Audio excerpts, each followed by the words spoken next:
Hello everyone, this is Coffee with Sabrina, and we are in for a special edition today. Coffee with Sabrina is now going to be converted into a podcast, and I have a very, very special guest with me to kick off that podcast, and I cannot wait for you guys to share in this journey with us today. So don't forget to like, subscribe, and share these videos when you see it.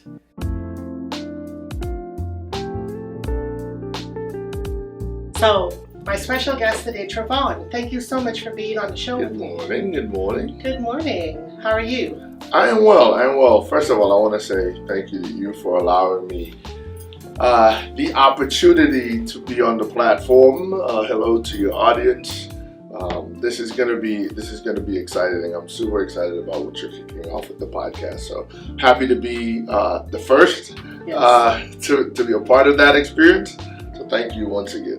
You're welcome. You're welcome. I think we share a lot of common ground, and what we are doing for our people out there and for sharing our message is kind of similar. So I thought my experience is nowhere close to yours, but our message is kind of similar, and I think this will be a good kickoff for our podcast. Right. So tell us a little bit about really who you are and what's your why. Okay. So Trevon Sundiata Ferguson, like Sabrina, born and raised in Trinidad and Tobago, beautiful tropical island down in the Caribbean. Also like Sabrina, been here 20 plus years navigating the American dream. I'm a father of 9. People always laugh when I say that, but grandfather of 6, former United States Army veteran, entrepreneur, just as Sabrina is. I do work for an amazing company called Spartan, and we'll talk more about that as the interview goes along and why I chose that. But I mean, my why is simple. I think I always tell people that due to certain circumstances, I feel that I've been given a second chance at this thing called life. And with that second chance, I 100% believe that I have a spiritual responsibility to pay it forward. And by pay it forward, that means to go out and empower others to live the best version of themselves. Right, I love it, and I think when we had our first meeting, when we shared a lot of values, and so I love the vision of where you're taking your next steps. So I love that. But tell us, let's back up a little bit. A little bit about your life back home and before in Trinidad, and then what brought you to America. Parents. I mean, you listen to me. I don't know if your audience knows this, but when you're from a Caribbean family, your parents basically believe that they have control until you pass away, right? It doesn't matter how old you are. But honestly, though, my mom left Trinidad when I was 5, and the intent was always for myself and my sisters to migrate to the U.S. once she had got things in place. But she was adamant that I have my early schooling, early education in the Caribbean. Our school system is a little bit different.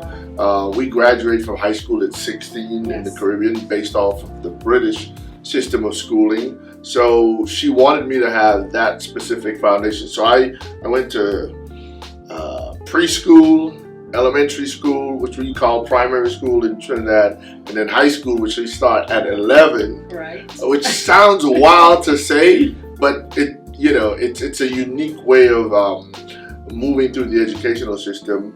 And I completed that, and then we have a school system called the A-level system, which is equivalent to your first 2 years of college, but you're still in high school.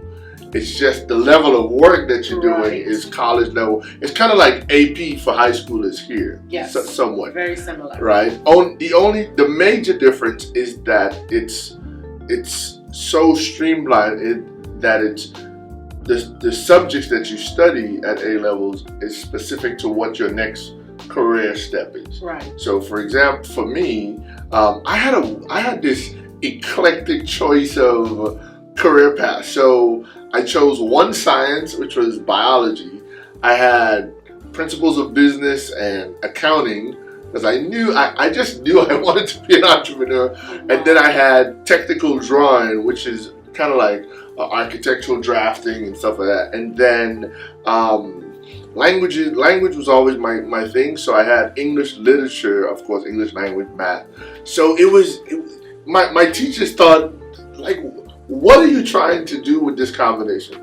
The one thing I knew was that I didn't want to be boxed into this one arena, which is what they tried to do. They wanted me to be a lawyer. They were like, you have the debating skills, you read a lot, you write a lot. Law looks like the pathway for you. And I was like, no, I don't want to do that. I'm curious though, before you move on. Everything I can see like a package, but biology, why biology? Honestly, I love. Well, I've always been an athlete. I've been an athlete since I was 5 years old. I started playing soccer, running tracks, that type of thing. And I think I've always been fascinated with not just the study of animals, but the human body and how we operate in our environment. So biology just seemed like a natural choice. And honestly, I just struggled with chemistry and physics. So it's just biology seemed like the natural thing. And there was a part of me, honestly. So, when they ask you as a kid, what do you want to be when you grow up? I think for me, so I said, well, I want to be a doctor, but I want to be an architect.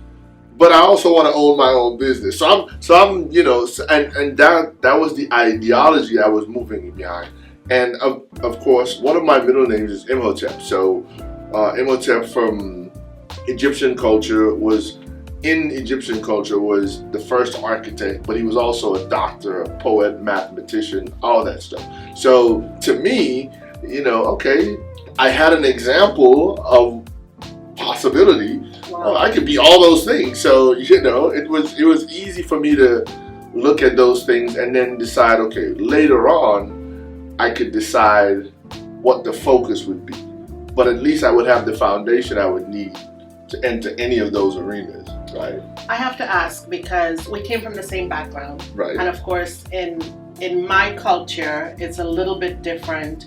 In our culture it's a little bit different. So for and I say mine because I meant females, right? Females had the parents expected something different from the males. We were expected to be married and settle down, and whereas my parents, they raised both my sister and I a little bit on the modern side, so we were able to do a little bit different. But what was your drive? Because I know back home, just like here, you have the young teenagers who really don't have a goal, they don't have a vision, but it seems like you had a vision at a very early age. What was your drive? I think, honestly, two of the most important women in my life, my grandmother who raised me and my mom. I looked at, everything my mom had gone through, all the sacrifices she made. She was a young mom. She had me at 19. And to some people, that can be negative or embarrassing. For me, I look at it from the perspective of the courage it took for this young lady to navigate having a baby so young, and then fighting through everything that she had to fight through, right? To give my sisters and I opportunity. And then, my grandmother, you're talking about a woman older raising a young, rambunctious boy, and I can tell anybody, no matter what, there was not a moment where I didn't feel protected and loved. Right? We weren't the richest family. I mean, I grew up in one of the roughest neighborhoods I would say at the time in the world, because it was crime-ridden, drug-ridden, all the things that wouldn't be safe for youngsters. But I always felt safe. I always felt loved. I always felt protected. And I think part of why I felt safe and protected in the community was because of who my grandmother was. The way she treated people. I watched her like somebody I would think, well, man, this dude is a known criminal, and he would come to the gate and ask for a plate of food, and she would just feed him. And the way she put it was, it's not her place to judge or try to convert. Her place is to love people as God loved everybody. And that, between the two of them, I felt like, wow. One, I never wanted to disappoint any of them. Like, I mean, when I got in trouble, I really didn't want my mom or my grandmother to know. Of course they would know, but I never wanted to disappoint them. And so I was driven by this vision of, okay, whatever I do going forward would always have their stamp on it. Right? Their spirit would always be intertwined with everything I do going forward. To this day, it's still the same way. Well, I think that's really impressive because I know the town you grew up in. Yeah. I remember, my dad we would be driving through and he would just be, roll the windows up, because he has two daughters in the car. So I know it was really tough. And for you to stay away from the trouble because influence is easy. Right. It's easy for us, especially when sometimes we feel we don't have direction, right? Right. But you wanted to always impress. So I think that from a very young age, you knew exactly what you wanted and you started building. So very impressive, very impressive. So you moved to America. What was that like, and coming here for the first time, leaving, because back home is very, very different from here? Well, it wasn't for the first time. It was the first time coming to live. My mother had facilitated me a visit or two before, so I was aware of what I was getting to. So it was a unique thing. So I finished high school. I did my 2 years of A levels, and then Mom said, "Okay, time to make the transition." And I think a big part of why that particular timing was that my best friend, actually my 3 best friends, they were all getting ready to leave that year, and my mom felt that it was important that I not stay there without them, because even yesterday I was talking to one of them and I said, "Man, we've come so far. We've been friends since we were 11 years old, right? That's rare in this day and age. We've been friends, like I said, since 11 years old, and we're, all of us are fathers now, and different aspects, different career paths, all that." So Mom was like, "Okay, it's time for me to get you out of there." Now, of course, at the time, I didn't want to leave then because I was involved with this young lady who I thought I was going to marry, and that was important to me because even as a teenager, I had some struggles though with alcohol, and her criteria for us dating was that I had to give that up. Like, she was like, "If we're gonna date, you have to stop drinking." And this wasn't a case of me going to like AA or anything. This was like just figure out a way to stop cold turkey. Right. And she helped because we literally hung out pretty much every day talking, and that was my therapy. And so Mom was like, "Man, you're young. You're gonna find so many other women, just whatever." And I was a little resistant. And then I applied to Howard University in DC because I kind of narrowed in on architecture as the driving thing. Did the SATs, got accepted to Howard, and we moved on December 18th. So this year marks 30 years since I'm here living in the United States. And we get to New York, and one of the things that happened, whether people can look at it good or bad, is my mom and I butted heads because I had started growing locks. Her thing was that back then it still wasn't a readily accepted appearance, right. And she was concerned about how it would reduce opportunities for me. And my thing was, and I was adamant about this, well, if they are going to judge me and look at my appearance versus my performance and my ability, then they don't need me. I don't need to be working with it. So we were going back and forth, and then ultimately, when life has a way of just kind of taking you on this interesting roller coaster of opportunity. So I go to this is so funny. I go to a nightclub, and I met this young lady at the club, and we just struck up a conversation, and we stayed in touch. And then, like weeks go by, And my mom and I have this big falling out. So I'm sitting in the living room after I run to my stepdad, really dad, and say, man, I don't understand. Because one thing I felt that as soon as I got here, I got a job. It didn't matter. I wasn't familiar with the transport, but I had a good friend out in Long Island, New York. He was working somewhere. He got me in. I was like, okay, cool. I can pay my parents. Again, just trying to live from a position of responsibility. Right. Then, so I meet this young lady. My mom and I go back and forth. I go to my dad. I say, Pops, I'm paying you pretty much half my salary. But she's treating me like I'm a kid, and I'm not thinking of it from her perspective. I'm not thinking of it as she's trying to recoup all the years she was gone. I'm not thinking of it from the perspective of her knowing that the city wasn't probably the safest for me to be out at night and all that stuff.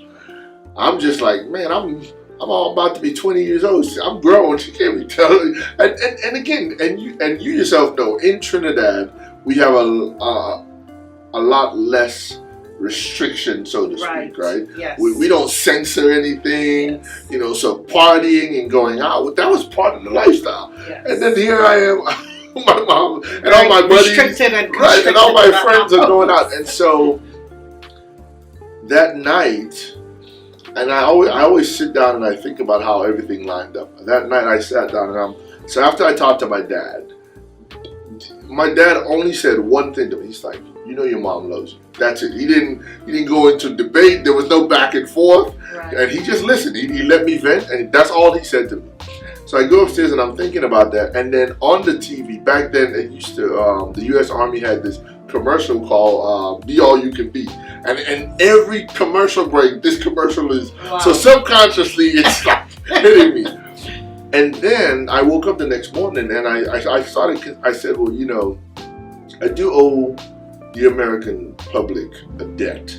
And there was, my parents, their finances weren't necessarily the best. So I would still have to come up with money for school. And during that time, the commercial was like, oh, well, you can get $30,000 for school. So I was like, okay. And then the young lady that I had met at the club, she called, she's like, hey, I know you run, I was still pretty active. You run, how about we go down to Fort Hamilton and run the river walk? I was like, man, you don't want no smoke, right? And so while we're running, and she's literally keeping up with me, I go, by the way, what do you do? What's your job?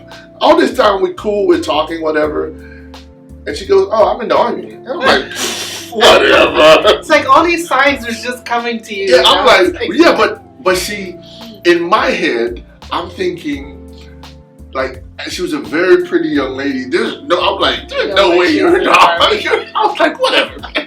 And she's like, okay, cool. Let's stop by the office.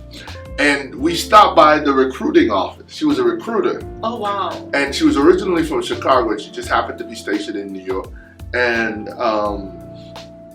we stopped by the recruiting office. And then the guy who was over the recruiting office, I'm sitting in the waiting room, and he comes in and looks me up and down, and I'm like, why is this dude looking at me like this? And he goes, hey, are you doing anything at the moment? I was like, no, I'm just waiting on her. He's like, why don't you, can you do me a favor? Like, yeah, and he gives me this, he tells me that they're trying to do a survey of whether the ASVAB, which is the test to go into the military, is too difficult or not. So they're just like so he was like, you mind taking this test? I'm like, sure, I'm not doing nothing. So, and it's math and English. So I sat down there and I literally blew the test out of the water. He was like, whoa, I've never seen a score like this. He's like, man, you ever consider the military? I was like, yeah, So her and I leave, and she drops me back off at the house, and I'm sitting there and I'm looking at my parents. My mom and my dad were arguing about me. Like, my dad was trying to tell her, hey, you gotta kind of ease the reins up, and she is not having it. She was letting my dad have it. Right. And I started feeling, I was like, man, and came into these people's home, and I'm causing all this disruption. And I was feeling bad about it. I was like, I gotta get out of here. And so I called my friend back and I said, hey, Monday morning, come pick me up. I'm gonna actually take the official test. And honestly, I think when I walked into the recruiting station to take the official test, the guy who gave me the practice, he thought that maybe it was kind of a fluke, and I ended up blowing that out the water. And he was like, man, you literally can get any job you want in the military. I was like, okay, no problem. So I chose a job that was close to, as close as architecture as I could get to. And the most interesting thing was when I went home to tell my parents I was going into the Army. That, I think that was one of the times where I know for a fact that I caused both of them some pain. Like my mom, she didn't talk, she didn't say anything. She just went into her room and just started crying. And I didn't know what to do with that. And then my dad, that time, I didn't even see my dad cry at my mom's funeral. But that time when I told him I was leaving, and then when I actually left, were the only 2 times in his life I saw tears in his eye. Wow. And I was like, man, and the one person I think in all of this that it was hardest for was my little sister. Like she had to watch her big brother, her hero, just leave, and then she's trying to navigate being in a new place, and the one person she could always lean on and talk to was going to be gone. And I'm trying, and again, I understand it now. I didn't then, and but the truth is, my sister and I are very close now. But it's just now looking back, I'm like, man, that must have been really hard on her watching me. We came together. Even when things were kind of tough between me and mom, she was kind of my sounding board. She was telling me about all her little adventures in middle school and all her, and I just didn't think about it like, wow, I'm leaving her, and yes, she'll talk to me faster than she'll talk to mom and dad, and now who's going to be her sounding board? I didn't think of any of that. I just, I was just like, well, I gotta make this pathway, and so I'm not surprised, like, because my younger sister went into the Navy not long after high school. So, and I think part of that was her going out to seek her own independence eventually. But it was interesting, man. That making and when I made the decision, my parents, they tried all kinds of ways to talk to me about not going, and then finally my dad, I guess once he realized that I was adamant. Serious about it. He said, okay, then you go in there and you make the best of it. Right? Whatever you need from them, make sure, because they're gonna take what they're gonna take from you. You make sure you get everything you need from that. And I left. Funny enough, so check out the trajectory of this journey. Leaving Trinidad, going to New York. Yeah, it's similar. Right, there's a heavy Caribbean population in New York, so you don't have too much. And then leaving New York and going to Lawton, Oklahoma.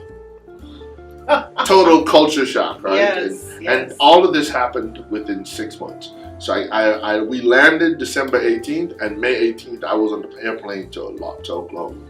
Wow. Did you have, in that moment, were you excited? Did you have any regrets? Did you think, oh my gosh, what did I do? You know what?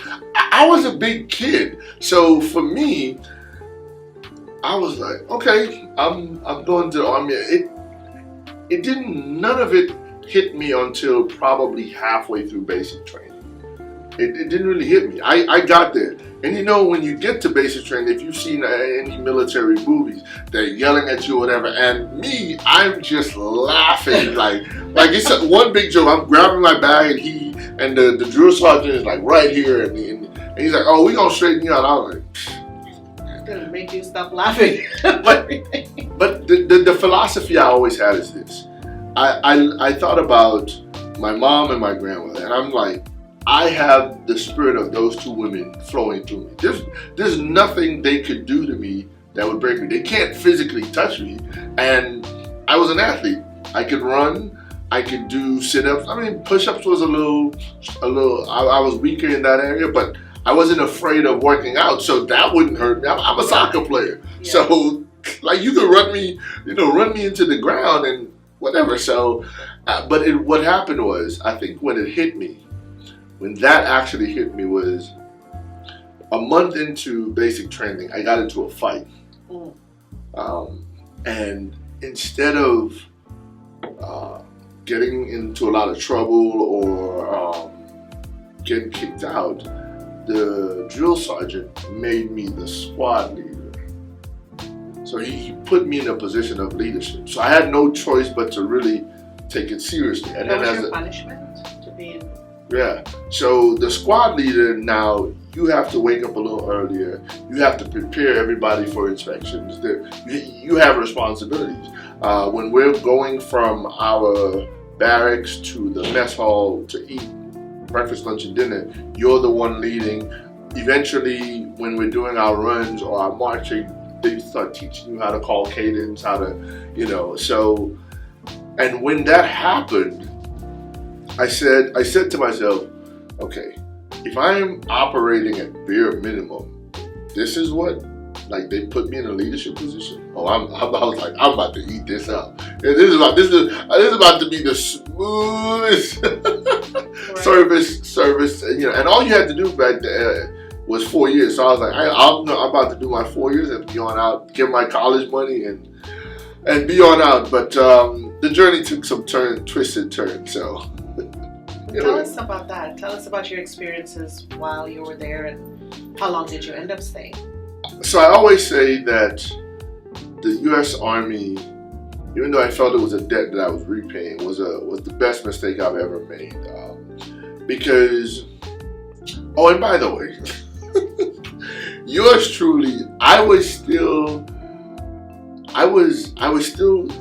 very rebellious from the standpoint of, like, I knew going in there was all these rules and regulations about hair and whatnot. But once I got to my duty station, I pushed the envelope so much to the point of, like, okay, like, I didn't want to cut my hair.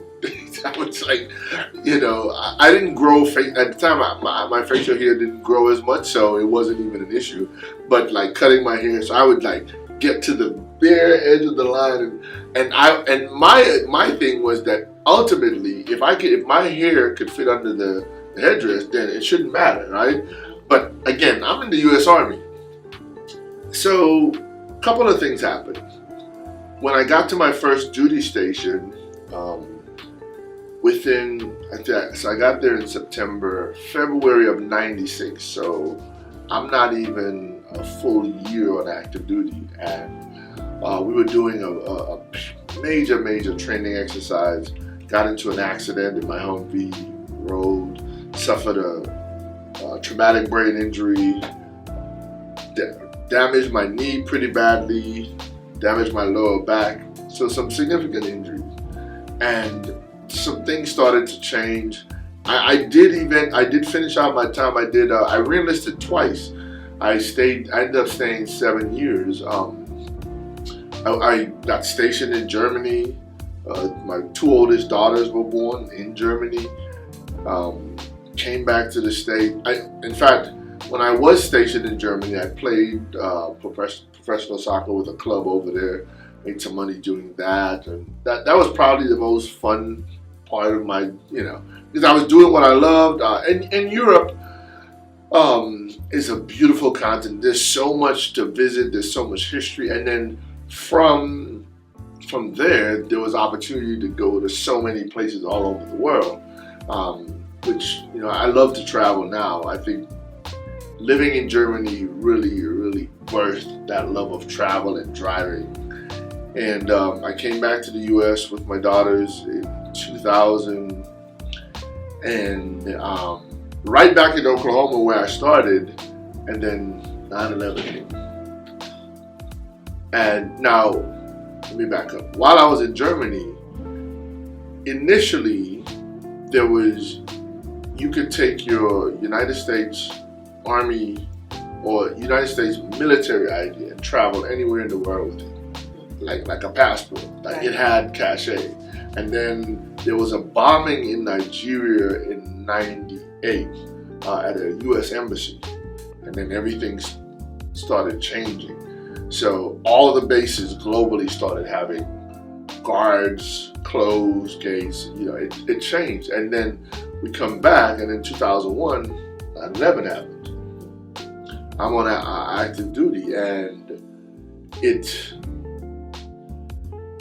at that point, I had re-enlisted again, but I did the college option. So where I was still in the Army, but I was going to school for a year, right? And that tug to leave, I don't know what changed. I don't know why at that point I started feeling like I didn't want to do it anymore. But something changed. I can't even tell you when or what. Maybe it was being in school and realizing, okay, there's a pathway for other things, but I'm not sure. And then after 9/11, the war on terror started. My unit in Oklahoma was one of the first units from Oklahoma to go to Afghanistan. I didn't go because at the time, my daughter's mom, she was in Colorado, but they were with me in Oklahoma. And, it was a case, they call it a family care plan. So they were asking me, well, who will your daughter stay with if you got deployed? I was like, well, man, everybody I got is out of state, so we got to do something. It's like, well, you can't, you're not deployable. And ultimately, I ended up, leaving. I remember the very last day I went, I signed all the paperwork, and I did all that. I went down to the city hall, got my first DBA license. I was in business. I wasn't sure exactly what I was going to do, but I had a business because I already had the name. So I had a business, and then I started off this journey that I'm on now with entrepreneurship. With the one thing that I knew for sure, I started selling arts and crafts from the Caribbean. I used to airbrush too. Oh, so nice. I started airbrushing T-shirts and doing all that, and I started selling those. And then the university in our local town had a scholarship program where they offered students from the smaller islands of the Caribbean to pay in-state tuition instead of out of state, which is a significantly more. And so I found my Caribbean tribe. My second wife was actually from Dominica, so and her and I started dating. And in fact, she was my math tutor. Go figure. And she's the mother of two of my boys. And the thing that I regret most throughout all of that, coming up to now, is that I wasn't paying attention to some signs that were there. There was obviously some things wrong with me in terms of mental health, what was happening to my brain after I had the brain injury. But to me, I'm inside of the picture frame. So to me, I'm just fine. Yeah. I'm just being me. But people around me could see everything wasn't all there. Everything wasn't the best. I had lost some friends I served with, didn't realize how much that would affect me. But I'm pushing on, and then all of a sudden, life decides, okay, we're gonna test if you really mean all these things you're saying. And then I had my first seizure, and I remember going to work at the time, just not feeling right all that day. And I had told my manager, I was like, man, I don't feel so good, but he was like, man, can you tough it out for another hour or two? All right, which is what we always do. Right. and I'm operating some machinery. So I was working at Home Depot at the time, and I literally had just signed up for the assistant manager training program, and I'm operating the machinery inside the warehouse. And next thing I know, I'm waking up inside an ambulance. And one of my coworkers, he said, "Man, it's crazy because you called out to me and you stopped the machinery, and then he said I walked over to him and I just dropped and just started having a seizure." And I always think, man, what if I was actually still on the machine? Yeah. Like, what could have happened? Or maybe driving home, whatever. So in that regard, I think I was lucky. And I remember denying. I was like, "Man, I ain't having no seizure. Y'all are crazy. I'm in the ambulance fighting with these people, frustrated because now I got to pay this bill, and then our car is stuck at my job." And then 2 weeks later, my wife and I, we were at home and we were arguing. And next thing I know, I wake up, she's standing over in the corner crying, and there's these two paramedics trying to, and from that day onwards, I started having multiple seizures. And it was coming on more frequently. Yeah, and man, from that point onwards, that was a journey. That's a whole book / movie series in and of itself, right? How long did it take you to get out of that denial and realize, oh my gosh, something's wrong with me? Well, as far as the seizures go, we found out probably by the second or third month. I'd been going back and forth to the neurologist and trying to figure out, because now I'm having them every day, and getting different diagnoses and suggestions and all that. And so when we found out, but the mental health stuff, I was still kind of in full-on denial. So what ended up happening was, by December of 2018, I was on 5 seizure medications. I had danced with suicide a little bit, and I didn't even tell my wife. I just said, "You know what? I can't live like this. You're in pain every minute of the day. You can't work. You can't drive. All these restrictions." I was like, "I'm a grown man. I can't even take care of my family. What's the point?" And little did I know that epilepsy comes with depression. Little did I know that the anti-seizure medication also induced chemical depression. So it was enhancing what I was already struggling with.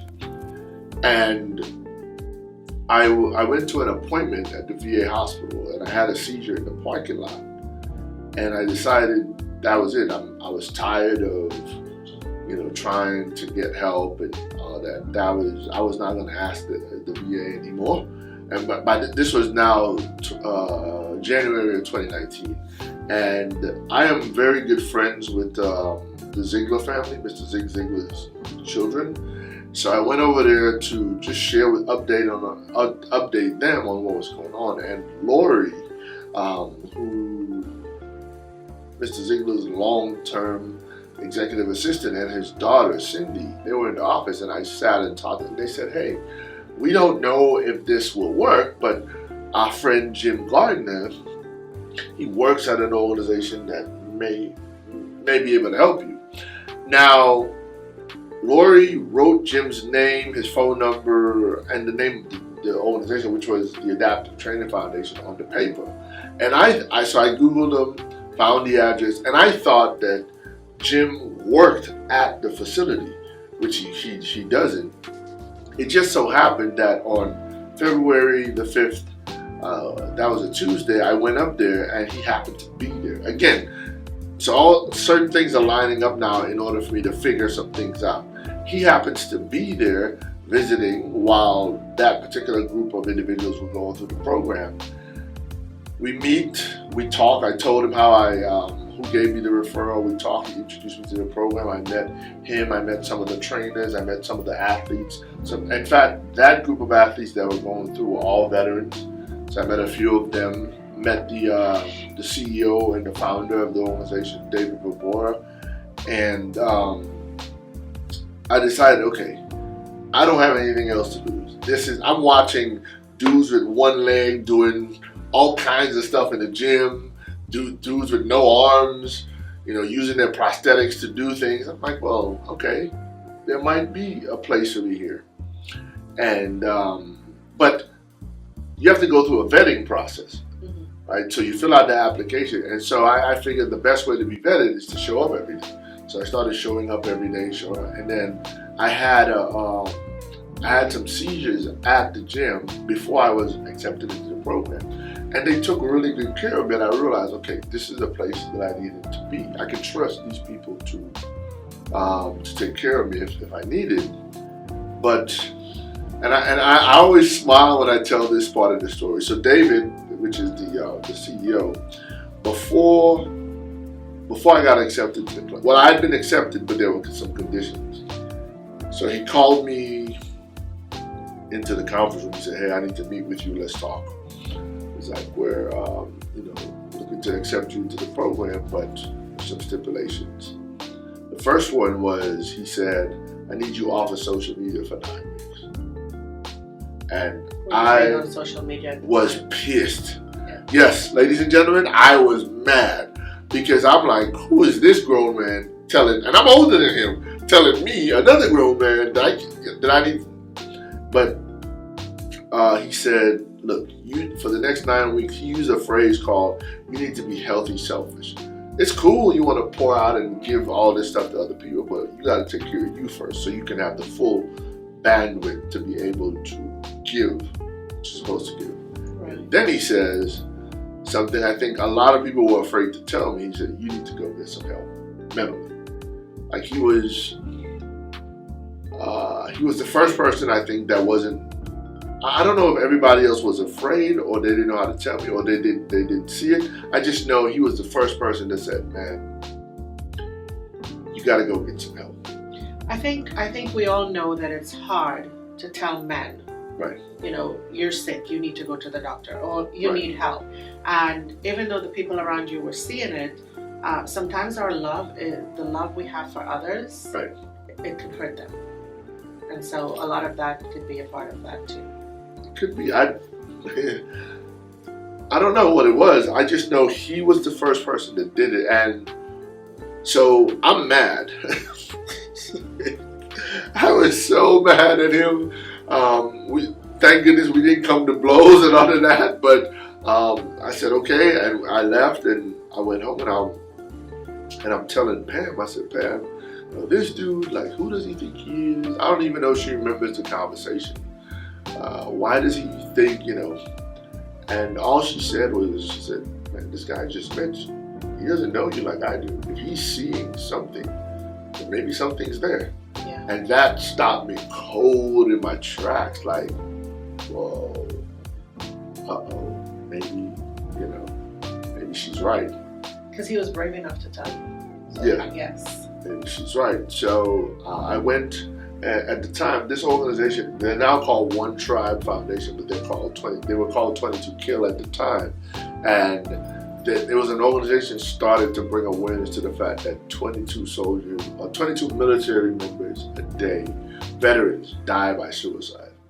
And so they would have the 22 push-up challenge. You would earn a ring to not just to honor the people we've lost, but to continue to fight to bring awareness so that we could stem the tide of all the people we were losing. And I went through their program, and I was able to unearth a lot of things that I didn't realize were bothering me. I mean, even my injury, there was so much bottled up anger at the VA and the military. And now I'm dealing with all these complications, and I'm going back and forth with the VA, and feeling like they're not wanting to help. And I'm saying to myself, well, I understand why so many veterans, take their own life because they just, But somewhere along the way, actually, I know what it was. Class started in April that year. So it's a 9-week program where it's intense physical fitness, but you also do mindfulness, meditation, There's emotional release sessions, spiritual sessions, all that stuff. There was a day during one of our workouts, I was having a seizure, and one of my classmates, Nikki Lewis, who had suffered a severe spinal cord injury, she used to, I think she still does have spasms. So I'm in the gym on the workout floor having a seizure, and she's in our recovery room having her spasms, and she sent her husband out onto the floor to ask if I was okay. I don't remember much about the whole other situation, but that, and it still stands out to me today. And in that moment, I think to have somebody else who's going through something just as terrible as I was, just care enough, reminded me that, one, I had some value, right? But two, that I was deserving of that same grace, that same support, that same love that everybody else was getting. And I think the reason I couldn't see it from, like you mentioned, family members and people close to you, not that my wife and kids weren't showing that, but it's harder to see it from them because you think by default, that's my wife. She's gonna do that. Those are my kids. They're gonna do that. And man, that turned this light on in me that I've been, working to make sure that light stays turned on and shining in everything that I do. I think that was a huge defining moment for me in terms of, okay, so I've gotten the mental health. Physically, I'm getting better. By this point, even though I had the seizure, we were getting the seizures under control because they were lessening, right? And then it's been a steady climb up and forward from there. Wow, nice. Yeah. So that was around 2019. Then 2020 happened. What happened during that time? Well, 2019. So after the program, now during the program, you have to set what they call an OS goal, right?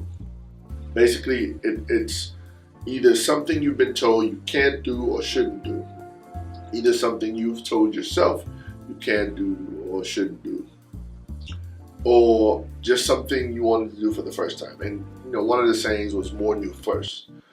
I couldn't play, I was told I couldn't play soccer anymore. So one of the trainers there suggested a Spartan race. And initially, I thought she was just trying to be funny, but they were serious. So I started training for that. And then in August, I did my first Spartan race in Seattle. But they were also hiring. So I got hired and I started working for them. Coming into 2020, they had literally just made me full-time job.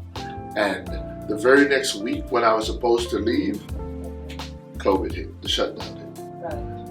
Now, in 2020, I had gone back through the program again. This time I went through the Military to the Mountain, which is the very first class of the year. It's all veterans and first responders. And that culminates in a partnership with High Fives Foundation in Tahoe. And we go up there, you learn to ski, snowboard, all that stuff. Well, we didn't get to go on the trip. I didn't get to go to work because, but I maintained a healthy sense of being because I realized I knew, first of all, we live in Texas. Everything is spread out. So I'm like, well, I am not about to be sitting in my house wearing a mask the whole time. Right. So every single day I was out rucking, running, or walking. Every day. There was a couple of times cops pulled me over. They're like, hey, what are you doing outside? I'm like, this is my situation. I can't sit in the house doing this, so I don't know. Yes. It was an interesting. So that's how I got through that. And then almost to the end in August, I did a road trip. I started here. I drove to Tahoe. I recorded a mini documentary, which is on YouTube, for Charlotte's Web, which is the CBD company, and I got off the medication. I started using their products to help me control the seizures and the pain and anxiety and all the things I was dealing with. And so I did a road trip. I drove to Tahoe, and I drove to Nebraska. My daughter Justine was in Nebraska at the time. Visited her, and then drove across to Massachusetts. A good friend of mine who's a former athlete at the program, the cellist, she has her own adaptive organization. So I went over there, did an interview with her, and then drove back.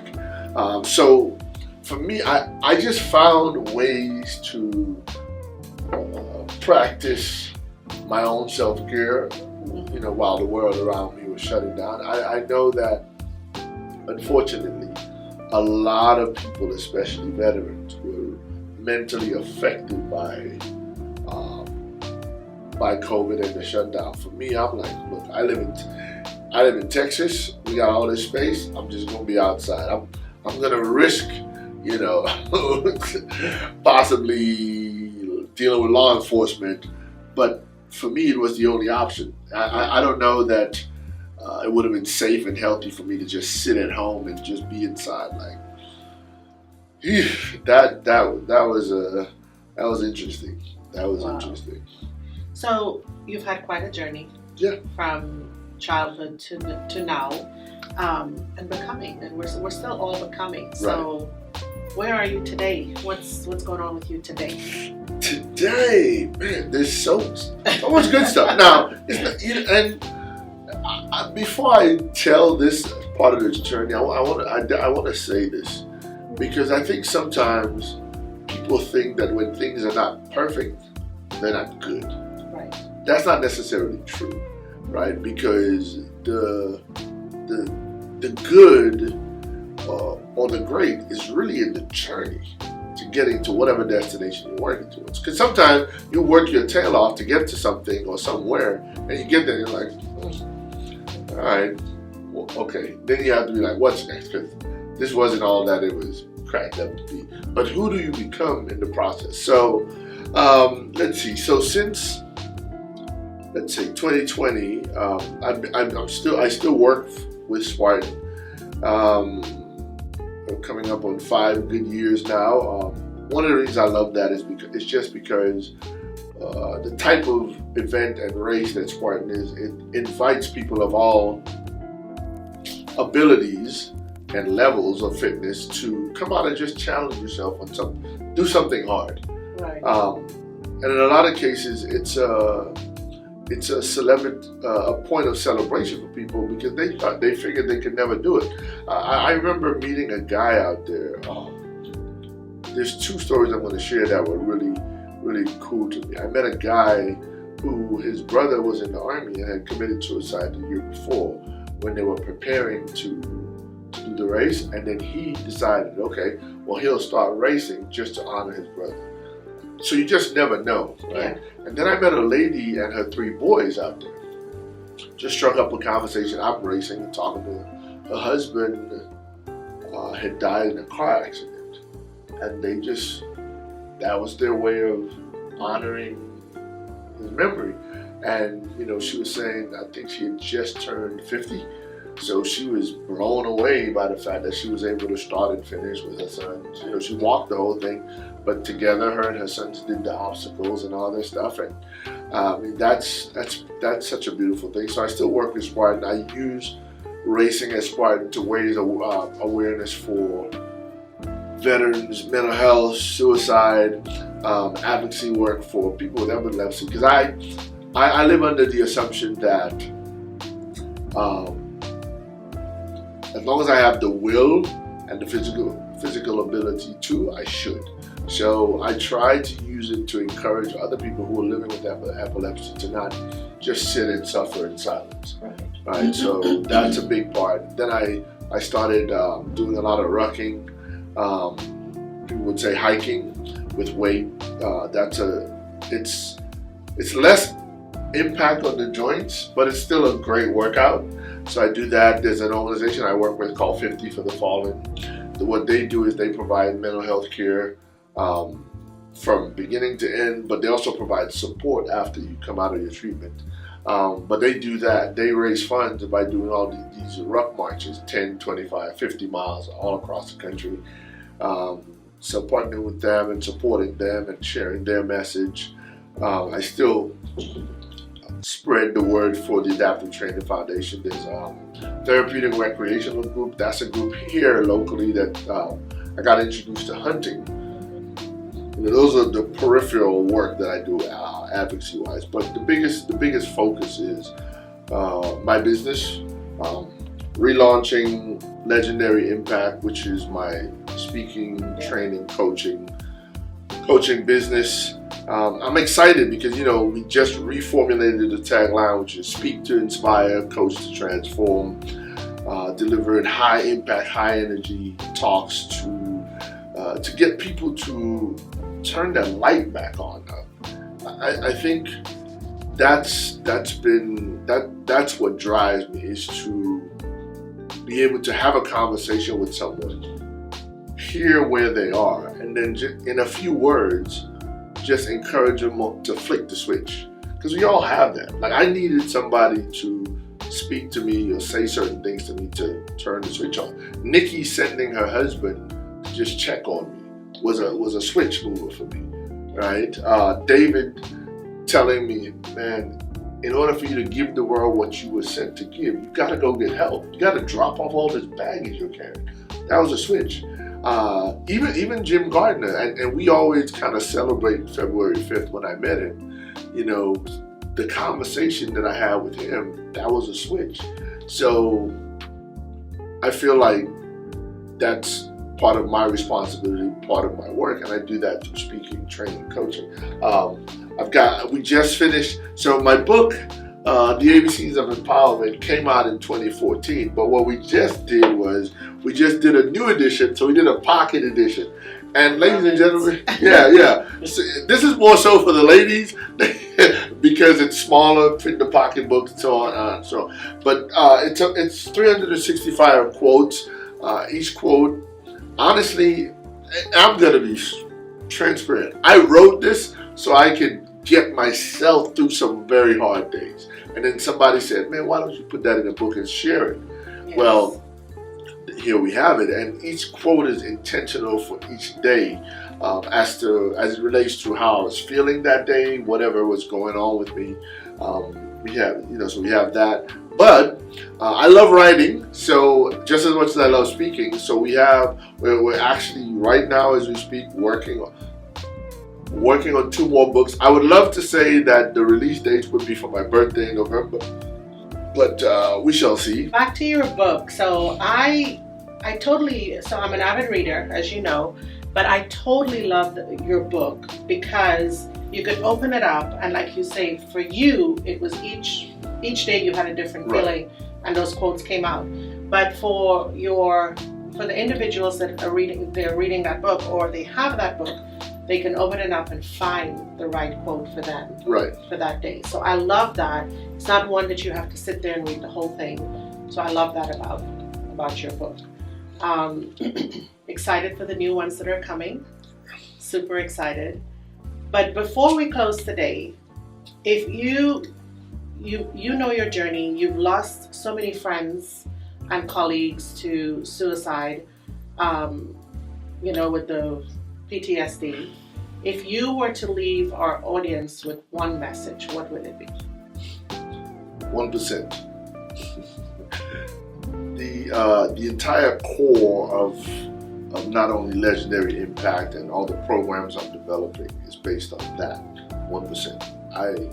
I believe that the Creator has the ability to create magical change in small increments. And so if we are replicas, or we're made in His image, however you want to look at it, if we decide to make small incremental changes, I think we can make a huge difference. Whether it's in your health, maybe drinking a bottle of water instead of soda, 1%. Maybe starting by walking 10 minutes a day, 1%. maybe spending 10 minutes more with the kiddos, whatever it may be. Even on those of you that are building dreams and building businesses, you spend 10 minutes more sending out that extra email and contacting that extra prospect. I think that through small, significant incremental change, what happens is the compound effect then takes hold, and all of a sudden, there's a massive reveal, right?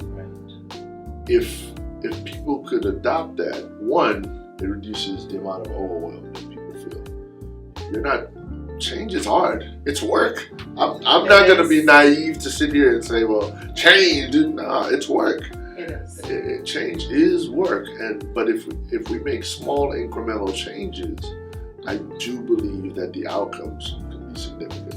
Yeah, and we have to make changes, no matter how bad it is or how good it is. Right. We have to make changes because then we're stuck. Yeah. We're stuck, and then there's no more growth. Right. So, most definitely. Well, is there anything else you would like to share with us before we end today? Yeah, I'm excited. So today we're actually launching our brand new series, 10 Minutes to Freedom, where we're going to be going live on Instagram. Instagram handle is Sundiata, at Sundiata Speaks, Sundiata Speaks. Or you can follow me on my personal page, Sundiata _ Ferguson. And we call that, we say, empower your day, transform your life. So in 10 minutes, we're going to be sharing different music. We're kicking it off today with goal setting. And then every week, all the way through the end of the year, we're going to have a different theme. We're going to have then we're going to break the theme down every day. Just 10 minutes, lunchtime. Today we're going to start at 12:07 because we're wrapping up. But and then just look out. If you follow us there, we're on TikTok, Sundiata Ferguson. We're on YouTube, Trevon Sundiata Ferguson. You follow us on any of those platforms, then we'll be having information we have an upcoming webinar series called the Grow Formula. I'm officially launching the coaching program in August. So all of those things are coming. Just getting the website finished and be ready here in about a week or two, and we're ready to launch, as they say. Yes. Awesome. Well, I'm super excited for all that you have going on. Thank you. I'm grateful that I could be a part of a little bit of it and, see growth in you, in myself, and in everyone that you're impacting out there, because your impact is huge. Thank you. So, thank you. Most of all, thank you for being on the show today, sharing your journey, sharing your stories, because we don't realize what someone might need out there. Right. And hopefully somebody will take something away and do that 1%. Yes. Be that 1%, whatever it is. So thank you very much. You're welcome. Appreciate you having me. Well, guys, again, this is Sabrina, Coffee with Sabrina, and I am Sabrina Hussein, and this is our first podcast session. So hopefully you like, you follow, you subscribe, share the videos with others, and most of all, just be following Trevon for all the great things he has coming. All of his information will be posted at the bottom of this video, so be sure you check it out. Until next time, bye-bye.